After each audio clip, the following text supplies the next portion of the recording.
आफाक अहमद की आपने बात की, जिस तरीके से आप बिल्कुल मैं आपसे इत्तेफाक करता हूँ, जिस तरीके से आफाक अहमद को अरेस्ट किया गया, बाकी क्रिमिनल्स को भी ऐसे अरेस्ट करना चाहिए जो इश्तियाल फहराएंगे। इसी तरीके से जिया साहब से मैंने कहा, मैं मुल्क से बाहर था, मैं चाइना गया हुआ था, तो पीछे पता चला वकला ने कुछ एहतजाज किया, थाने के अंदर घुस गए, और मैंने अभी यही कहा है कि मैं मुल्क में नहीं था तब ये हिम्मत हुई है।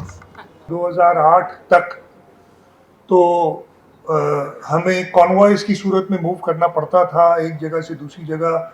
इवन अगर मुझे सक्खर से जाना पड़ता था शिकारपुर, मेन आपकी जो हाईवे है उस पर कॉन्वॉयज़ की, अगर मुझे सेवन से या हमशोरो आना पड़ता था तो मैं कॉन्वॉय का इंतज़ार करता था।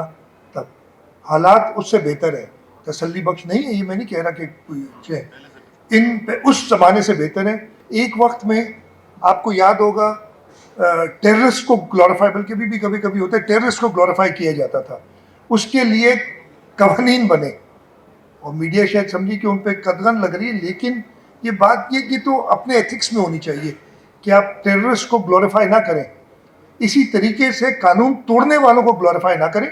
हाँ, आप ज़रूर वो पॉइंट आउट करें जो इशू है, एहतजाज करना हर एक का हक है, लेकिन कवानीन मौजूद हैं, हमारी बड़ी सीनियर लेवल पे इस पे फैसले मौजूद हैं। हमने रोडों को भी तयन किया हुआ है कि इन रोडों को ब्लॉक नहीं किया जा सकता, अमल नहीं होता। आपने बहुत अच्छी बात की, अमल नहीं होता। जो ट्रैफिक के हादसा हुए हैं, बड़ा अफसोस है, उस पर हमने प्रॉपर एक्शन ले रहे हैं। मुआवजे तक की जहाँ बात है, मैं इंशाल्लाह कैबिनेट से कंसल्ट करूँगा, अगर ज़रूरत होगी तो देंगे। इस केस में पेशरफ्त हुई है, मैं अभी बताना मुनासिब नहीं समझूंगा, इसलिए कि शायद वो पब्लिक नहीं हुई है। पेशरफ्त हुई है, इसमें मैंने आज सुबह भी आईजी साहब से कहा है कि अगर किसी पुलिस वाले की और बैठे नॉमिनल साहब या प्रोसिक्यूशन में किसी की कोताही है, उसको सज़ा मिलनी चाहिए। सज़ा मेरे हिसाब से, पता नहीं आपके कवानीन अपने, मैं अगर मेरा कानून चले, सज़ा इज़ टर्मिनेशन फ्रॉम सर्विस। मैं ख़त्म कर लूँ यार please.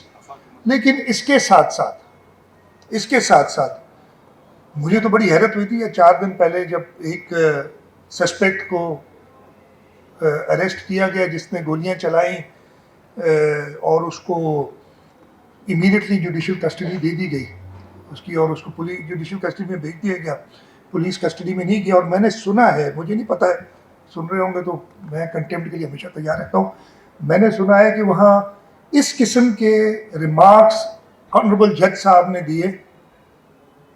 I would not like to call such a judge honorable, but नाराज ना हो जाए इसलिए मैं फिर से कहता हूँ, ऑनरेबल जज साहब ने दिए कि मरा तो नहीं डीएसपी।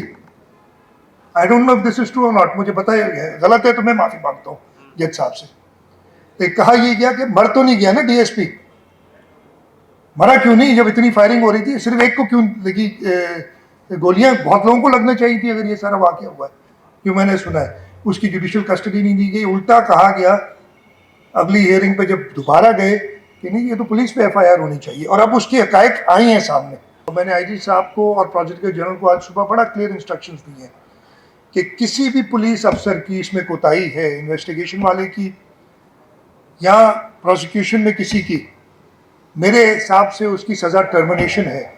एक सब कमेटी बनाई है ऑन एनर्जी इश्यूज़, और उसको मैं खुद हेड कर रहा हूँ उस सब कमेटी को। तो हमने गैस के इश्यूज़ जो हैं सूबे के साथ, और इलेक्ट्रिसिटी के इश्यूज़ वो डिस्कस किए हैं। उस पर हमने अपना पूरा एक तय किया है कि हम अपना केस बनाएंगे, और हम इस सूबे के लोगों के लिए उनका वो हक अगर उन्हें नहीं मिल रहा तो लेके देंगे।